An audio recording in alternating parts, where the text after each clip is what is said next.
Hey, glad you could join me here at the Upland Nation Podcast. I'm Scott Linden, doing a little traveling today, not just back to the floor of the Pheasant Fest and Quail Classic, where we'll interview Tom Carpenter. Tom is the editor of the Pheasants Forever Journal of Conservation. That's their magazine, and we will learn all about how he puts that thing together, why he chooses the stories he does, and then he'll tell a few of his own. His hunting experiences, add a few tips and tactics from his decades in the field. It's all coming up right here in the next few minutes. I will bring back on an alternating basis our road trip feature. So if you're looking for new ideas for next season, I'll give you some destinations with plenty of public access. Yeah, we'll rotate that with our Handle It segment, which is all about dog training, your two favorite topics, top agenda items. And then, speaking of you, I asked in the recent newsletter what you'll be shooting at next. I think you'll be surprised at the answers that the survey reveals. All here on the Upland Nation Podcast, made possible by Sage and Breaker Gun Care Products, Pointer Shotguns, Mid-Valley Clays and Shooting School, Trulock Choke Tubes, MidwayUSA.com, Joy Dog Food, welcome aboard, Joy Dog Food, and FindBirdHuntingSpots.com.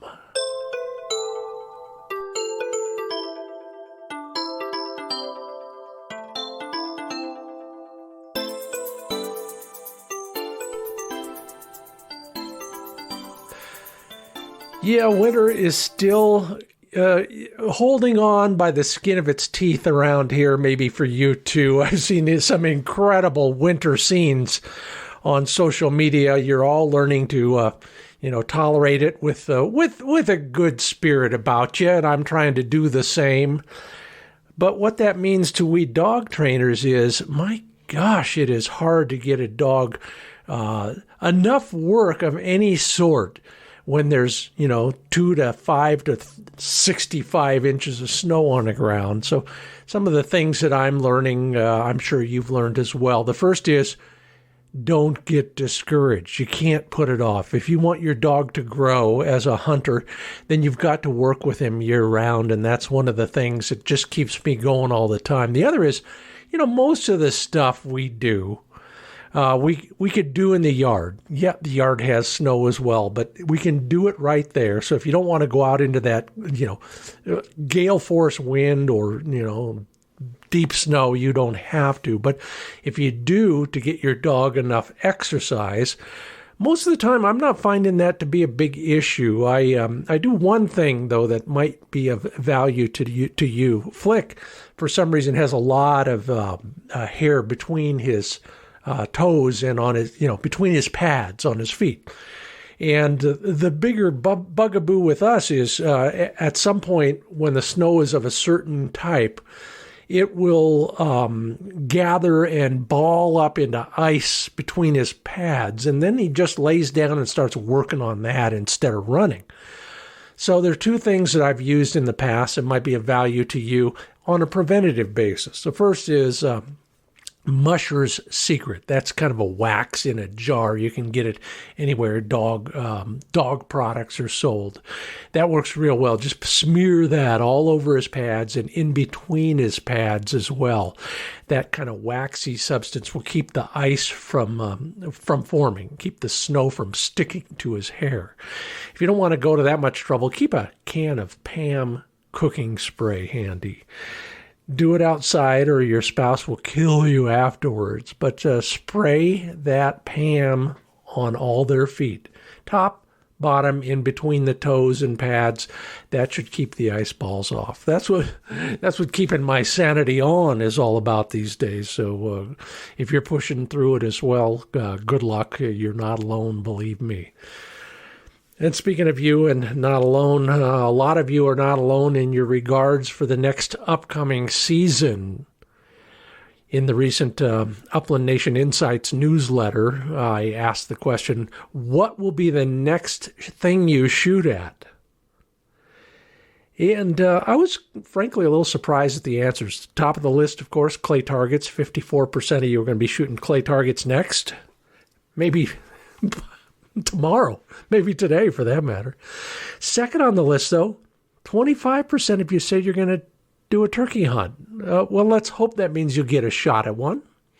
And then it dribbles down from there. 8% of you are varmint hunters. 3% are going to hold off until forest grouse season opens sometime in September. 4% are shooting at doves. 2.5% at prairie grouse. And only 2.3% of you will be going for big game next. That's probably because there are some early season openers there.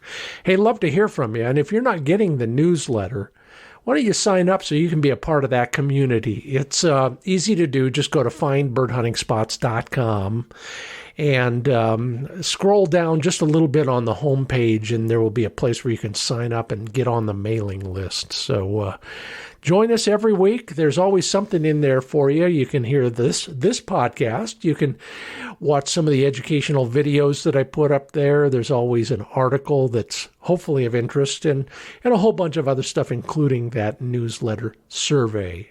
It's all at the Upland Nation Insights newsletter. Appreciate your feedback. We're brought to you in part by Pointer Shotguns. Just got off the phone yesterday with Andy McCormick over at Pointer Shotguns. You remember him from the podcast. Well, things have not just slowed down. They are on afterburners over there. They are filling so many orders, especially for their new side-by-sides, and especially for the side-by-sides with case coloring. You want to learn more about how all that works and find a retailer near you. They are really working hard to keep that flow coming down the pike. So check it all out at pointershotguns.com. Find a nearby retailer, check out the models, and watch a couple videos by me while you're there as well. And then head on over to sageandbreaker.com. Sign up for their mailing list at sageandbreaker.com. They've got all sorts of great gun cleaning and care products, from gun cleaning mats and shotgun cases to the one that I am using a lot of this time of year as I get all my guns basically put away, except for my target guns. They are getting a good, healthy dose of CLP. Clean, lube, protect. It does all that. It's a spray-on. It's non-toxic. And it's anti-magnetic. So all the dust that's floating around, whether it's in your house, in your closet, or in your gun safe, it will be less likely to stick to your guns. Get yourself a bottle or two of CLP at sageandbreaker.com. Sign up for their mailing list. Get in on the future sales and new products.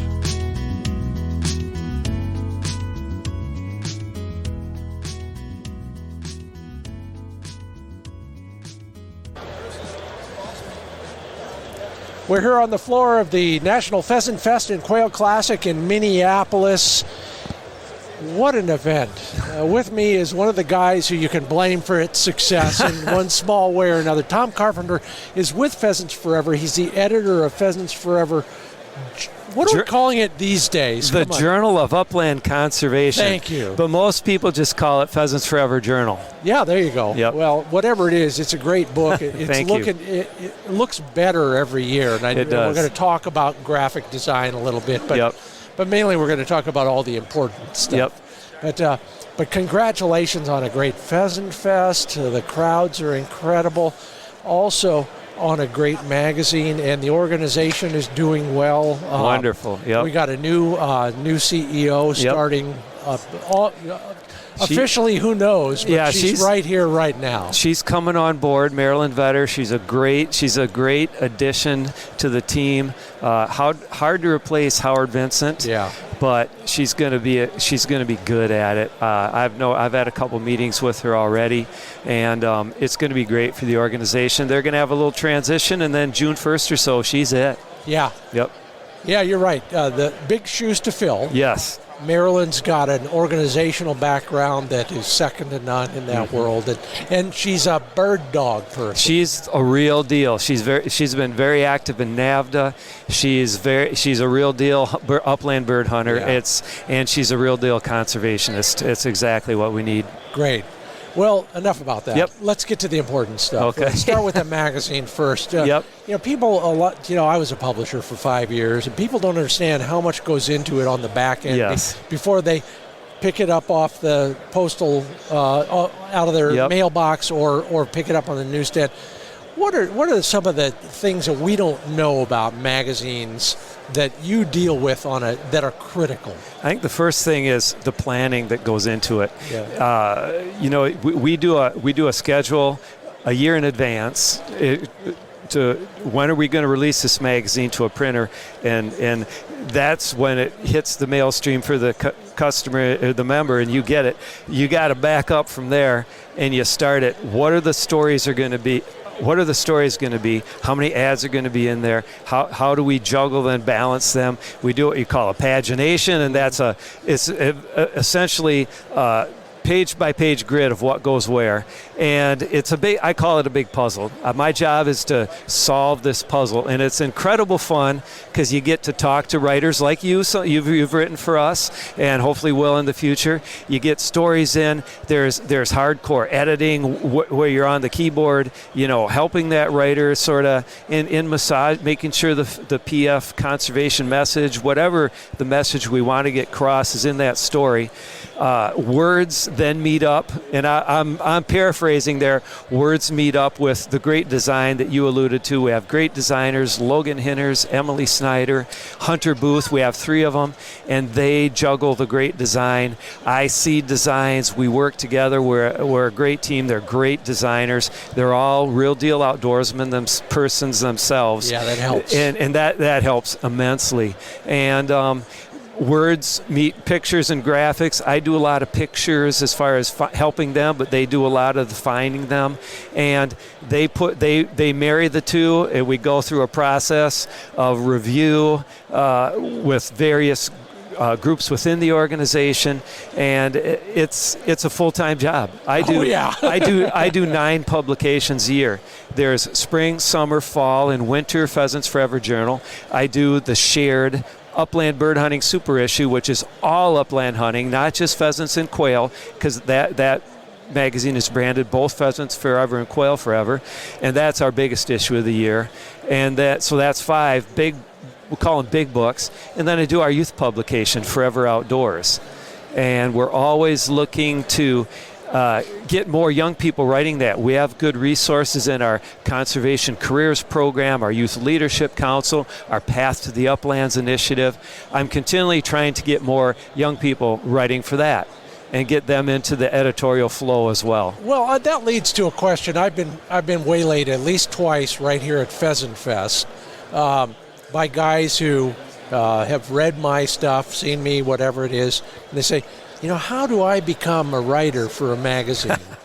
And I tell them, heck, if I know I did it the wrong way, I can guarantee you. Yep. But if you want to give any words of advice or encouragement to people who think they want to be a writer or maybe a photographer, how do they get started in that world? I'm not saying how do they break into Pheasants Forever Journal, but how do they start in the magazine writing world? 2 easy words: do it. Yeah.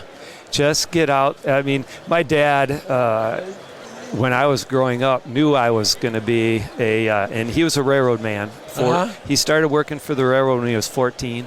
All the livelong day? Yeah, all the livelong day. And his dad, too. He started working on the section when he was 14 in southern Wisconsin. That's where I grew up. And he was a wonderful man, as many of us can say about our fathers. He introduced me to the outdoors. And I was writing outdoor stories when I was 5, 6 years old. And he knew I did that. And he used to say, Tommy, He said, I know what you do while you're hunting and fishing. I said, what? And he said, you write stories while you hunt. And if you have that passion to write about it, here's what I'll tell you. And I'm a big journaler, and we can talk about that a little bit. I've journaled. I can tell you every day I went hunting in my life. Wow. From the time I was 6 or 7 years old, tagging along with my dad, who was a pheasant hunter, big squirrel hunter, and a deer hunter. And he said, you write as you go, and if you have a passion for getting these stories down, and I would do it just so I would never forget these experiences, and that's what I encourage people to do. That's writing. Just write. You know, writing is, if you think you want to be a writer, you are. Just do it. Yeah. Just do it. Photography. The only thing I'll say is, and we're not on camera now. I'm pulling out my iPhone. If you have today's modern phone, you have the tools to do great photography. Yeah. Go take a little YouTube course, look and see what your phone can really do, and take those pictures, not just of dead birds, but do of other things, of the people, of lunch while you're hunting, of the bar and grill afterwards, of your dog. You know, taking photography about the upland bird hunting experience is more than dead birds. Dead birds are great, and you can do it in artistic ways, but the experience is much more than that. Well, let's go on that, because it's one of my pet peeves. I don't want to talk about dead birds on the tailgate. Yep. But there are ways to make that scenario or other related scenarios slightly better. Yes. I'm going to say you see thousands of images a year. Yep. What makes good images better than most of the other stuff you see? I'd say one is composition, and by that I mean everybody likes to look at something and say, there's my dog, and I've got that bird arranged beautifully, and you center that bird, you center it all, and you take a picture, and there it is. I like to say, get the subject off to a side, in a different corner, in a different side, and that adds interest and get some landscape in. I also like to say, try that portrait mode on your phone. Step back and sort of then give the mood of that background, but focus on the subject. And there's just a flavor to that portrait mode. Those are two things. Good and sharp is good. I also say, you and I sitting here with our gray mustache and our gray beard, we remember the days when it was all slides. Yeah. And and some people listening to this, you might not even know, but photography used to not be digital. You'd send your film in, and you'd get slides back, like you picture a slideshow, and those slides would come back, and you would think twice about how many pictures you're going to snap. When you're in digital, snap them, just go. I'll snap, like we'll take my dog and a bird, for example, and I think I have what are beautiful shots of that for me, for like my dog and a sharptail, or my dog and a pheasant, or my dog and a woodcock, and those create the memories for me. Occasionally they get used, but I'll shoot 25, 30 pictures, and then that night when I'm in bed, if I'm in the lodge or an Airbnb or back at home, if it's a hunt from home day, I'll just go through those, and I'll get rid of 20 of the 25. Sure. And I'll have 5, and that's still too many, and then I'll work and edit those 5, and don't be shy about snapping pictures, because it doesn't cost you anything in digital. Well, even when you did have to buy film and pay for developing, the best bit of advice I got when I was in the newspaper business was, film is cheaper than going back out and doing it again. That's 100%, and you can't recreate that lighting, those moments.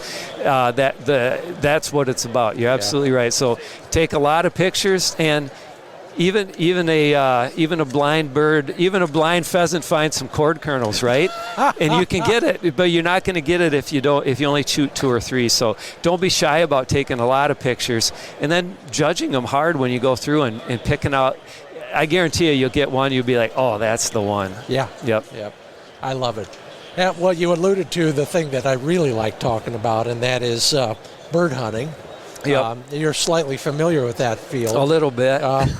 Tell me about your season. How was it, and what was the highlight? It's hard to say a highlight. I'll give you a quick rundown, and this is a fairly standard season for me these days. I I start on sharp-tailed grouse. Yeah. It's all sharp-tails all the time until about early October. So I did a lot in North Dakota and South Dakota this year. North Dakota was really good for sharp-tails. Good. I love sharp-tails. I'm going to write a story someday called God's Birds.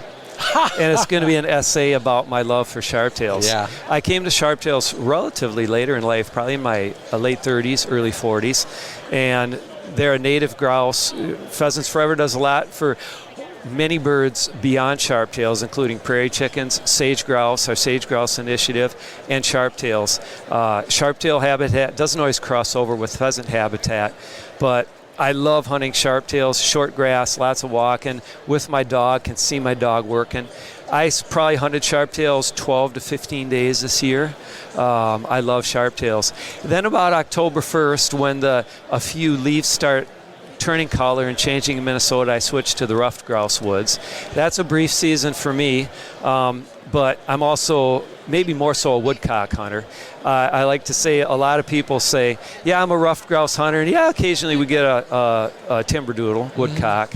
I'm a little different. I go woodcock hunting, and maybe I get a bonus ruffed grouse. I am in deep love with woodcock. So I hunt them. I try and get their flight through Minnesota. I live in central Minnesota, west of the Twin Cities, and we have some fantastic woodcock hunting and ruffed grouse hunting in Minnesota. It's probably I would say the king for both of those. And hunters come here from all over to hunt those birds, and that's great because we have a big public land base. So I go to them, and then it's about mid-October, Minnesota pheasant season opens, and I usually take a few days that aren't work. They're just myself and my friends, my friend Anthony and his little bird dogs, and we stay in his family's farmhouse in western Minnesota, and we just hunt pheasants, and that's the kickoff to pheasant season. And from that time on, it's all pheasants all the time. Love it. Yep. But you said woodcock. Yep. You love them. Yep.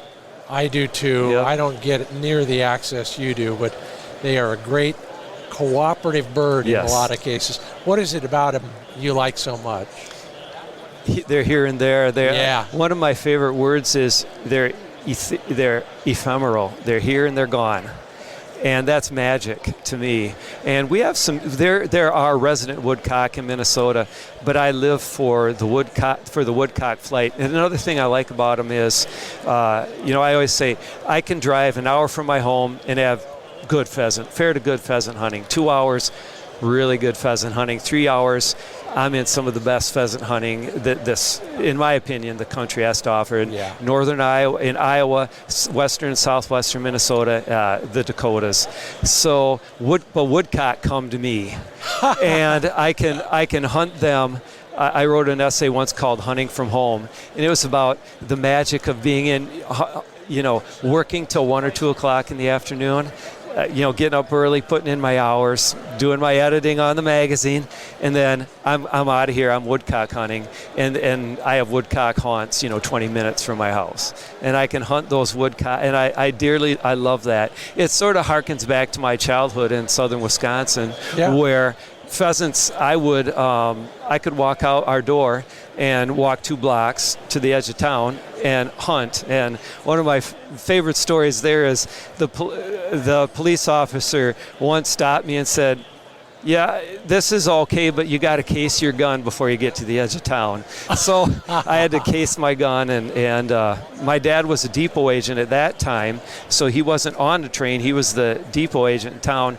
I literally would ride the train out, and they would drop me off, and I would hunt back to town when Dad was working. That is almost a movie or a play or it something. It is. That is were the good old days. Yep, but back to the woodcock, they're cooperative. I have a little pointing dog, Epinol Breton, which I always say is fancy for French Brittany.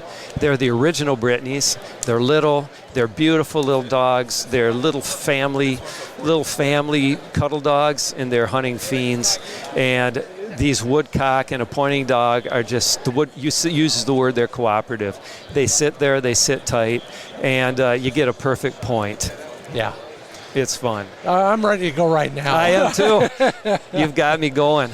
Well, by the way, you're listening to the Upland Nation podcast. I'm Scott Linden. That's Tom Carpenter. He is the editor of Pheasants Forever Journal, among other things. And we never get to see each other, but at this, and usually it's passing like ships in the night. So I'm glad you could stand around for this is fun podcast. It absolutely is. I'll just say the show floor is hopping today. Oh, I mean, it's a lot of energy here, and I'll just put in a little plug. If you've never been to a Pheasant Fest, get to one. There's nothing like it in the world. I describe it this way, and I probably said that 3 times on the planes, several planes to get here. Yeah, imagine whatever your passion is, 20,000 people who have the same passion are in the same room with you. Yep. Isn't that cool? It is. It is. It's high energy, and I call it old home days. Yeah, there you go. And I tell you what, there's bird dogs, there's smiles, and everybody's happy. Yeah. We always hold it at this time of year when the upland seasons are over, for the most part over, except for a few quail things to over. And you need this. It's also called your midwinter fix. Yeah. And dreaming. It is, and interestingly, so many people here are here to start laying plans for next year. Absolutely. I got two phone calls this morning. What are you seeing over there? Where should we go next year? Yep. So all those things happen at a Pheasant Fest. And if you can't get it at if you can't come out to wherever Pheasant Fest is any given year, your local chapters are the next best thing. And how many chapters are you guys up to these days? 725 between Quail Forever and Pheasants Forever. Well, so you can find one. Anybody can find one. And we need volunteers. Every organization needs volunteers, and Pheasants Forever's volunteers and chapter folks are unmatched. And I'll use that word again. They're unmatched in the conservation world. And our chapters, we always say, locally generated dollars stay under local control. Yeah. And those monies go into local habitat, local access programs in some cases, and local hunting heritage programs. We're very active in introducing new hunters to the uplands, and that's not just young kids. That's our Women on the Wing initiative. It is our Learn to Hunt programs for what we call adult onset hunters who either are getting into it for the first time or back into it. And that's what we're trying to do. In addition to all the habitat work we do, is bring in the next generation of conservationists and also the next generation of volunteers. There we go. That's a good place to take a quick break here. We'll be back with Tom Carpenter of Pheasants Forever, the magazine. I'm Scott Linden. This is the Upland Nation podcast. And we'll be back with more from Tom Carpenter at Pheasant Fest, talking about Pheasants Forever, their magazine, and a bunch of hunting advice for all of us, and I'm sure you'll learn something as well. But first, let me remind you that our road trip segment returns after the break as well. So hang around after these quick messages, the first from TrulockChokes.com. That 25% of you who are heading out for turkey season might benefit from the 15% off sale on all Pinhoti turkey chokes at TrulockChokes.com. And I had to ask, Pinhoti, Pinhoti. That's how you spell it. I'm sure there's a backstory there. I'll ask Scott Trulock the next time I talk with him. 15% off all Pinhoti turkey chokes through April. Get on that well in advance so you can sight in your shotgun. Yeah, you can sight in a shotgun, especially for turkeys. It's all available at TrulockChokes.com. And then welcome our newest sponsor, Joy Dog Food. Yeah, they've been around for 75 years. Great reputation in the hound world. Now they're making an entrance into the upland bird dog world. They've got 2 formulations that I like a lot, High Energy and Super Meal. These folks are family owned and operated. You want to learn more about their formulations of all sorts, go to joydogfood.com. 100% American made with American ingredients, fixed formulas to provide consistency, and they're located anywhere you can find a decent feed store. Yeah, Joy Dog Food, patronize your local feed store. Everybody wins. It's at joydogfood.com.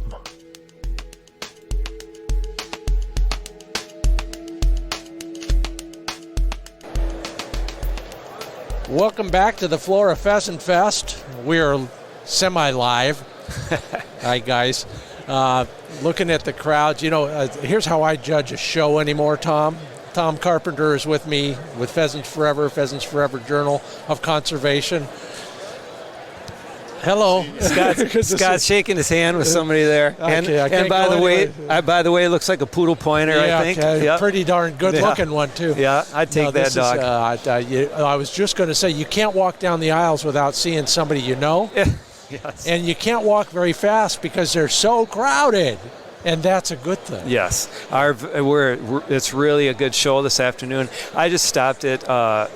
I don't know what they're called. They're the fat tire bikes. Yeah, Rambo. These guys had 24 bikes. They've sold 18 of them. I believe it. They're taking orders. And I went over there and I said, well, I was sort of joking. My little dog weighs 29 pounds. I said, you ever watch Wizard of Oz? I want a basket on the front. And they said, we could do that. Heck yeah. And then they had a trailer with a Roughland kennel on there. I'm getting a trailer with a Roughland. Are you? It was great. So, and that's just an example. They've sold 18 of their 24 bikes, and like you said, big. You can stop somewhere and somebody's looking at something, and you start up a conversation in your old friends. Yeah, it's like a high school reunion. It is that you never wanted to go to, but boy, look at us. You're here with. Maybe there's 6,000 people here this afternoon. There's 5,999 of your friends. Yeah, absolutely. We talk a lot about all the things that are important to us, whether it's publishing a magazine or making a podcast or a radio show or whatever. But let's talk about the stuff that everybody else is here for and we are passionate about as well. Give us a little bit of advice on pheasant hunting in particular. You've been doing it your whole life. Yes. Some of us were adult onset hunters, and now we're beyond adult onset. We're beyond adult. I don't act like one anyway. But if you had to just kind of start going down a list of the things that you wish or you hope people will do that they need a reminder about to become a better pheasant hunter, what would you tell them? I guess one is, let's start with access. Yeah. Then I'll move beyond the Pheasants Forever spiel part, but it is access to public lands. Most of us need that access to public lands. Pheasants Forever is permanently protected, almost 230,000 acres. But beyond that, we help landowners create pheasant habitat. And without pheasant habitat, even on private land, you can't have programs like walk-in hunting. Yeah. And Minnesota's walk-in hunting, Nebraska open fields and waters, North Dakota plots, South Dakota walk-in. Did I mention Nebraska open fields and waters, Kansas WEHA? A lot of that habitat is there because of Pheasants Forever helping put that habitat on the ground. What's good pheasant habitat? Grass, upland prairie grass, prairie habitat, and that's what we do. So, but we all know pheasants are birds of the agricultural landscape. The crossover between grassland, wetland, grain, preferably small grains, but corn, soybeans, winter wheat, spring wheat, milo and sorghum and food plots, thickets and brush. What is good pheasant habitat? And if you've been pheasant hunting for a while, you know what it looks like. You learn it because you walk it and you figure out, this is where the pheasants are. It's cold, it's snowy, they're in the cattails. It's just cold and windy, they're in the willows. Y'all, it's a beautiful day. They're up in the short grass. It's only a foot tall. It's getting toward feeding time. They're moving from big grass they're walking to feed. So habitat is the number one name of the game, and being in good habitat. Hunting pheasants, a good dog. You really can't. Pheasants are one thing that are very tough to hunt without a dog. I think you can echo that. And but I'm here to say the dog doesn't have to be perfect. It can be a flusher, it can be a pointer, it can be a German Shepherd, it can be a Corgi mix. There's a guy I know in Utah who sends me pictures every year of him, his Terrier Corgi mix. He shoots a lot of pheasants. Yeah. So, but we all want a bird dog, and we all have favorites, but a good bird dog, and I'm actually doing a seminar here about and it's called Anybody Can Train a Bird Dog, Bird Dog and Family Dog. And they actually won't let me on the bird dog stage because I am sort of the antithesis of formal training. Sure. I teach dogs simple things. Come, get back into range, and heel if you know, Sure. heel for me. And sit, which is sort of a multi-purpose command. And they don't need to know anything else. If you got a good dog from a good breeder, it's up in their noggin. I'm pointing to my head right now. It's in their DNA. You just have to take them hunting and have fun. Well, the cliche on the bird dog stage is let the birds teach the dog. Yes, 100%. And it's absolutely true. Yep. No doubt about it. Rick and Ronnie and Delmar Smith. Yep. They're advocates of 3 basic skills. Yep. Go away when I want you to, come back when I want Yep. you to, and hold still when I want you to. That's it. What else do you do? Yes, and don't come. Yeah, exactly. What a mentor of mine from way back, Ben O. Williams. Some of you may recognize his name. He says, just hunt. Yeah. Just get out and hunt. Yeah. So when you're out there hunting, I think a lot of people make the mistake of thinking. And in many ways, pheasant hunting is a social endeavor. You often do it with people. I like to do that. It's great. But my serious pheasant hunting, what I live for in the outdoor realm is me, my bird dog, and that's it. Yeah. And stealth is the number one thing. Get out there. Here's one tip. We'll get in a real granular tip is let's say any time of year, but like if I'm driving out in the morning to get to a hunting spot, I've usually got my destination in mind. I will stop in town at the convenience store or at the high school football field or anywhere. I get ready a mile, 2 miles, 5 miles away from where I hunt. I pull up, I get my dog out, she's ready, we go. Yeah. We're not slamming doors and whistling and yelling, hey, get back here, and all kinds of stuff. We slip in and we sneak and we go. So that's probably my number one tip is don't take pheasants as it should be fun, but it's not a leisure activity in the sense that I'm yelling and they hear you coming. They have enough evidence that you're coming just by your presence. So be stealthy. Other than that, it's what I know you love to do, I love to do. We walk. Yeah. We get steps on the ground. We let the dog work.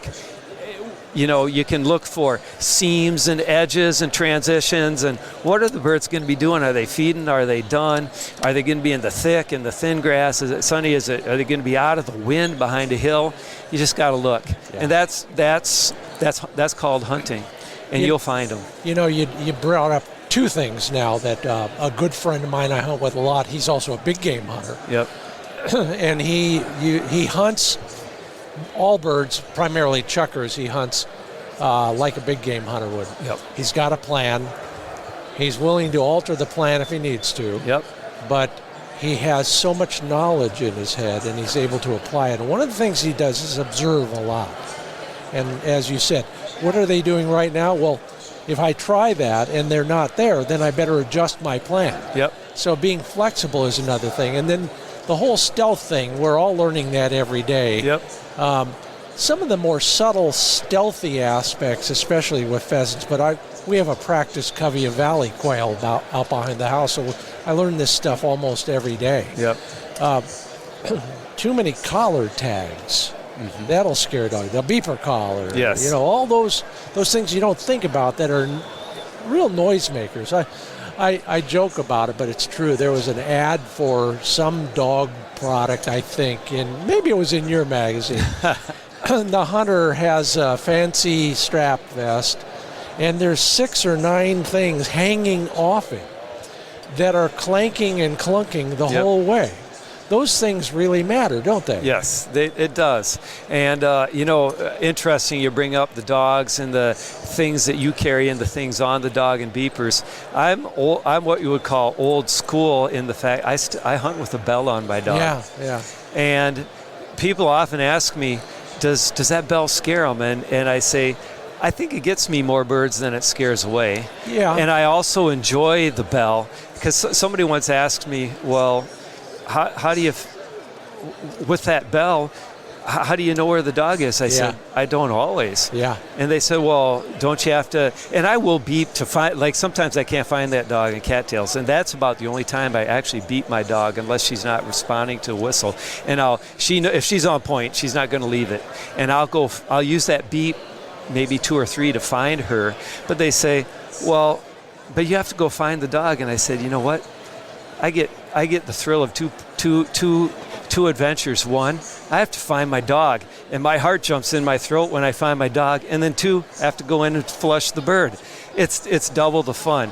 But to get back to your point, you don't have to carry a bunch of gear and a bunch of clunky stuff. Simplicity makes for the stealth, and it also makes for a lot of enjoyment. I wrote a piece for somebody else. Maybe you'll buy one from me like this. On the battery went dead in my beeper collar one hunt. Yep. And son of a gun, if I had to do the whole dang day just listening to all that freaking nature. Yeah, that's right.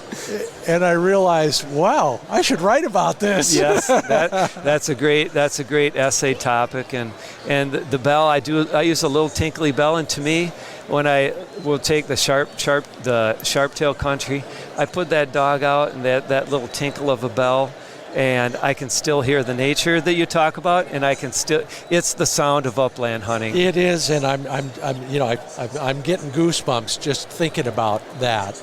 I've never been able to put a bell on my wire hair because it's so foreign to him. Yeah. I got to probably start all over again. Yep. He hears the first bell and he stops. Yep. And he won't go anywhere. But I'm going to work on that for that very reason. You're listening to the Upland Nation podcast. I'm Scott Linden, your host. That's Tom Carpenter with the Pheasants Forever magazine. And we are on the floor of Pheasant Fest and Quail Classic.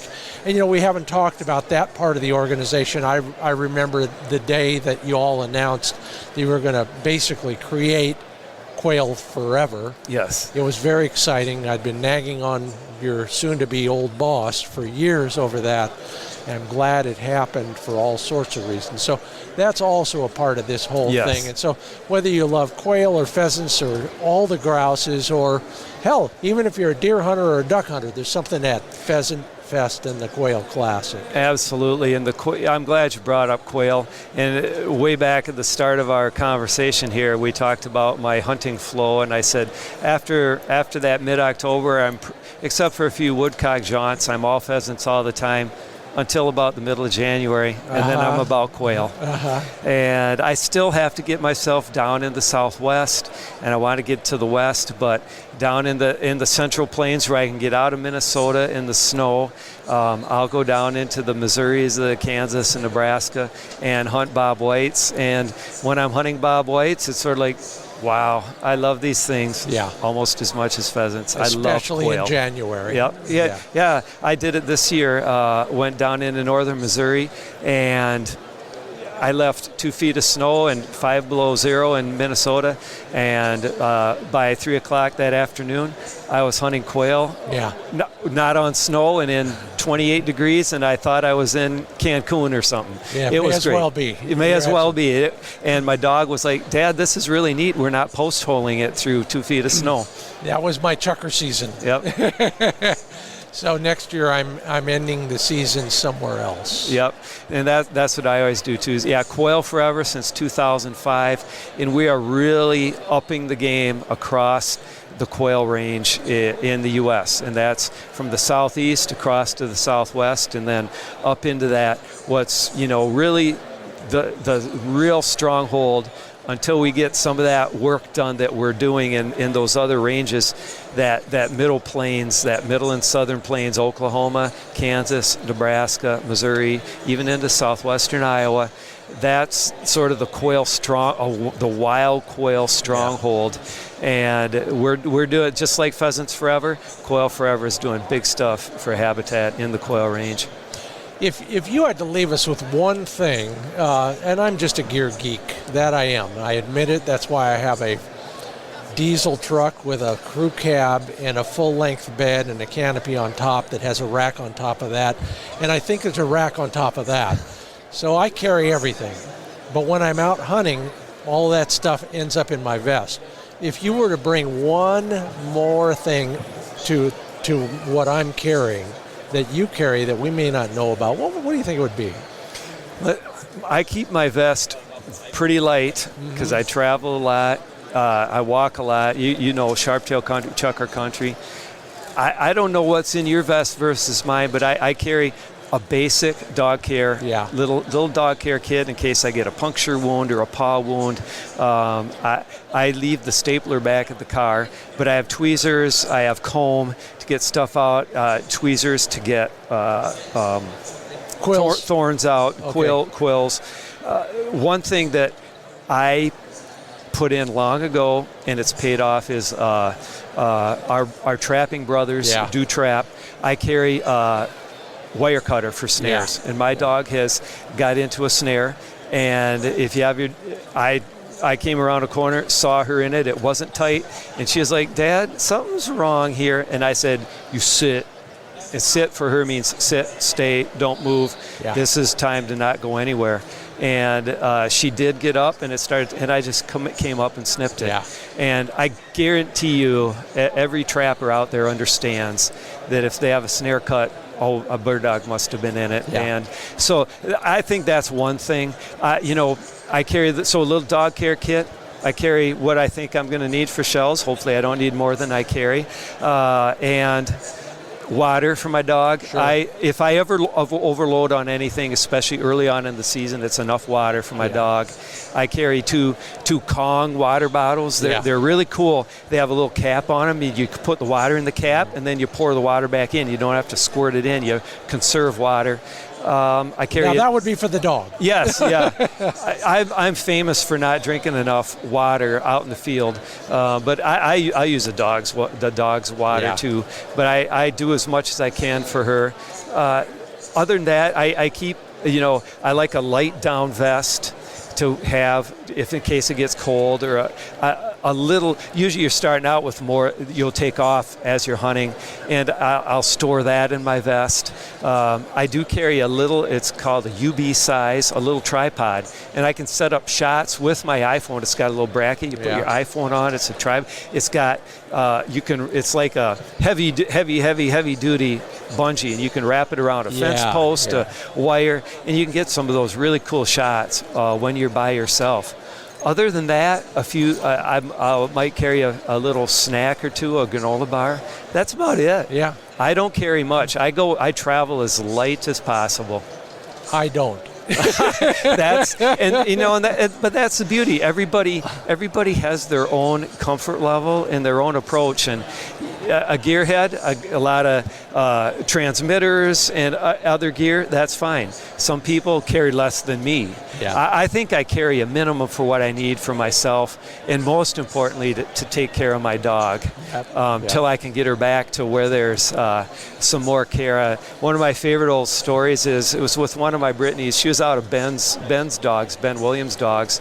My dog Rascal, who was out of his Winston. We're in South Dakota pheasant hunting.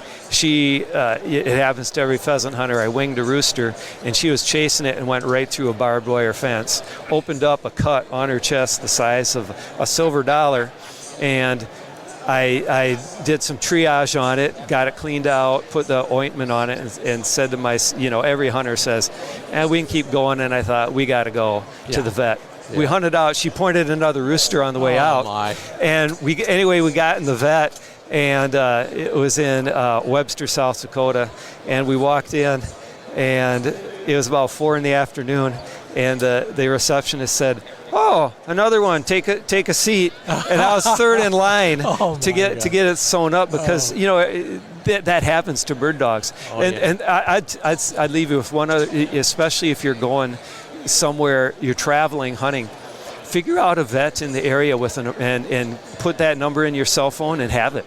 Oh, I agree 100%. I've always felt that way. I just shot a video that will soon be available. I'll tell everybody when it is, but it's on all of that stuff.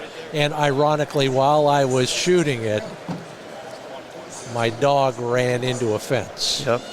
Luckily, we were in the backyard, so we got lucky on that one. But All of those things matter. And the kit, to me, I describe the kit this way. It's like a NASCAR pit stop. We either want to be able to get the dog back on the track or stabilize everything so you can get him to the truck, and from the truck you can get him to the veterinarian. That's exactly it. I guess the last thing I'd say is, you think about upland hunting and, wow, what if the weather's going to change? Sort of be prepared for that. I worry most about my head and my neck. I carry a couple of different forms of neck protection, and that's big stuff. And also, I'll wear 2 stocking caps, stuff like that. That's big for your own personal comfort, too, I think. I always tell everybody, you get a good silk bandana, it's like putting on another layer. It is. You're 100% right. Well, good. Tom Carpenter is the editor and grand poobah at Pheasants Forever Journal of Conservation. I'm Scott Linden, your host at the Upland Nation podcast. We're wrapping up our interview here at, as you can probably hear, at Pheasant Fest and the Quail Classic. An incredible show. Another kennel bought at a right price here it comes at Pheasant Fest. Tom, thanks for being a part of the Scott. podcast. It was fun. Good job. Thank you. The road trip segment is en route. One of my favorite places in Kansas these days. You'll find out why in just a minute. First, a word from MidwayUSA.com. They do have just about everything for shooting, hunting, and the outdoors. So if you're looking for anything, dog training gear, ammo, woohoo! Thank you, Larry Potterfield. Ammo, boots, brush pants, you name it, they've got it. It's all at MidwayUSA.com. Larry I'd like to consider him a friend. I personally know him. We've worked together on a few things. He's a role model supporting our sport and the Second Amendment. Just browse their entire assortment at MidwayUSA.com. Remember, 20,000 of the products they have, they're shipped free. That's virtually everything at MidwayUSA.com. My friends at Mid-Valley Clays and Shooting School have just about anything you need if you own a shotgun, from accessories to new guns, and a whole assortment of clay target games to play. If you can think of one, they've probably got it. So if you're looking for a new destination for your claycation, if you're looking for instruction from a qualified instructor, or you're just looking to have a good time, visit midvalleyclays.com. They are located in the Willamette Valley of Oregon. If you're traveling through, stop by. They're right off the freeway there, easy to find. Almost always something to have fun with out there at midvalleyclays.com.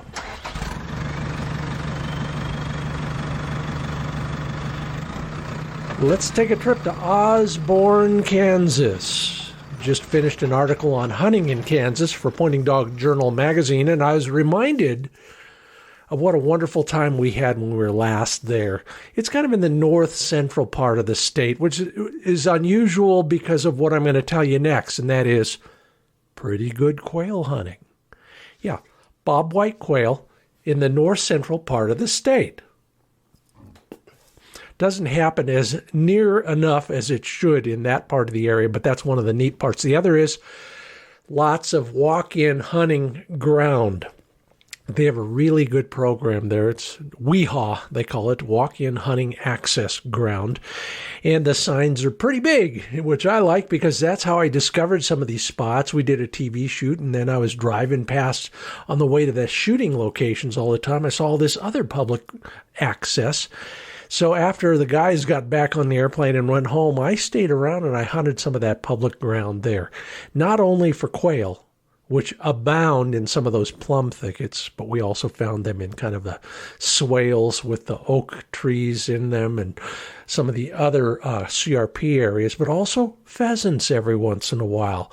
Now, I found the pheasants all in kind of low spots, whether it was a ditch next to the edge of a field or a real, bowl or almost a valley or a draw. So look around all those spots near Osborne, Kansas, and you might enjoy the mixed bag opportunity in a town that is welcoming to hunters and whose mayor is a bicycle mechanic. Great guy, wonderful people, Osborne, Kansas. That's our road trip destination for this week. And one of our other destinations was, of course, Pheasant Fest, where I got to talk with Tom Carpenter. Thanks, Tom, for being a part of the Upland Nation podcast.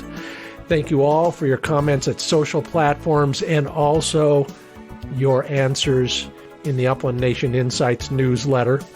If you left a rating or a review, I appreciate that. And I appreciate the support of our sponsors who make this whole thing possible. Allow me to bring it to you. Sage and Breaker, Pointer Shotguns, Mid-Valley Clays and Shooting School, TrulockChokes, Joy Dog Food, and I'll see you at finebirdhuntingspots.com. I'm Scott Linden. Thanks for listening to the Upland Nation podcast.